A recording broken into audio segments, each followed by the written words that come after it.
ဒီကောင်လေးကဒေါသတကြီးနဲ့ထွက်သွားတဲ့အချိန်ကောင်မလေးကနောက်ကနေပြေးလိုက်လာပြီး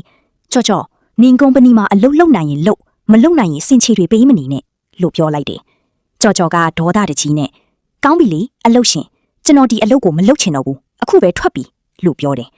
အလုပ်ရှင်ကစိတ်ပြက်လက်ပြက်နဲ့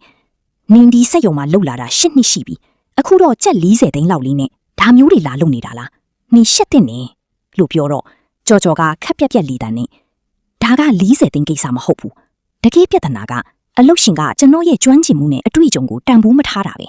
ပြီးတော့အခုမှရောက်လာတဲ့စက်ပြင်အစ်စ်ကကျွန်တော်ထက်40သိန်းပိုရနေတယ်ဘာလို့ကျွန်တော်ကိုမတရားဆက်ဆံတာလဲလူပြန်မိတယ်အလုပ်ရှင်ကသူ့ကိုစိုက်ကြည့်ပြီးနင်ကသူ့ကိုဘေးရှင်းနိုင်မလဲသူကနာမည်ကြီးကောလေးကထူးချွန်ကြောင်းသားအဖြစ်ဖွဲရထားတာနင်ကတော့စက်မှုကြောင့်ပဲတက်ဖူးတာလေနင်တို့လာစားကဘယ်တော့မှအတူတူဖြစ်မလာနိုင်ဘူးလို့ပြောလိုက်တယ်ကြော်ကတိတိငိမ့်နဲ့ကြည့်ပါဦးကျွန်တော်ဒီစက်ရုံမှာလှုပ်လာတာ10နှစ်ရှိပြီအစကစက်နှလုံးပဲကင်ရတာပဲမဲ့နောက်ပိုင်းစက်ရုံတစ်ခုလုံးကိုကျွန်တော်တယောက်တည်းထိန်းချောင်းပေးခဲ့တာ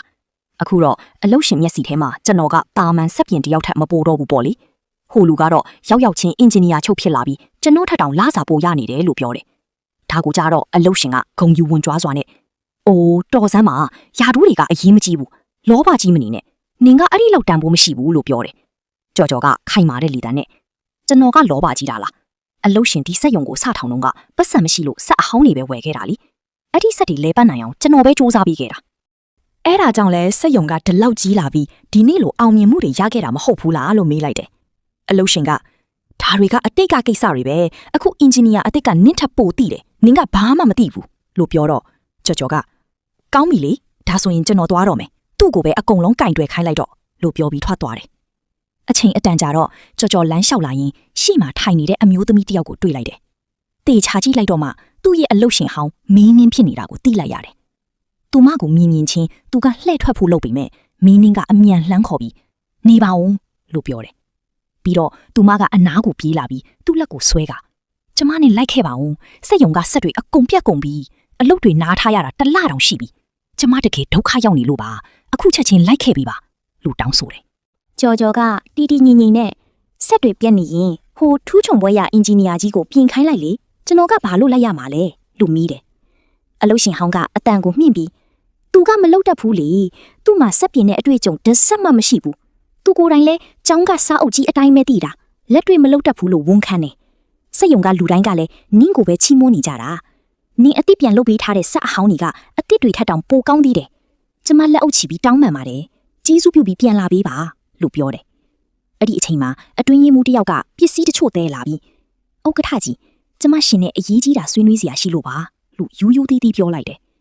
ကြော်ကအခုတော့သွားနေအောင်ငါနောက်မှပြောမယ်လို့ပြောပြီးအတွင်းရေးမှူးကိုလွှတ်လိုက်တယ်အတွင်းရေးမှူးထွက်သွားပြီးနောက်ကြော်ကပြုံးပြီး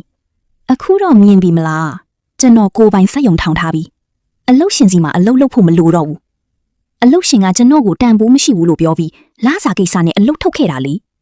အတွေးကြုံရှိတဲ့စက်ပြင်ကိုလေးစားရမယ့်အစားဟိုအင်ဂျင်နီယာအစ်စ်ကိုပဲအထင်ကြီးခဲ့တာဆိုတော့သူ့ကိုပဲဆက်ပြီးခိုင်းလိုက်ပါတော့ဒီကနေတိတ်ဆိတ်ပဲထွက်သွားပြီပါဒါကအလုပ်ရှင်ရဲ့အမှားတွေအတွက်ပြန်ပြီးဆက်ရတဲ့ရလက်ပဲလို့ပြောလိုက်တယ်ဒါကူကြားတော့မီနင်းကနင်ငါအပေါ်ဒါမျိုးမလုပ်တင်ဘူး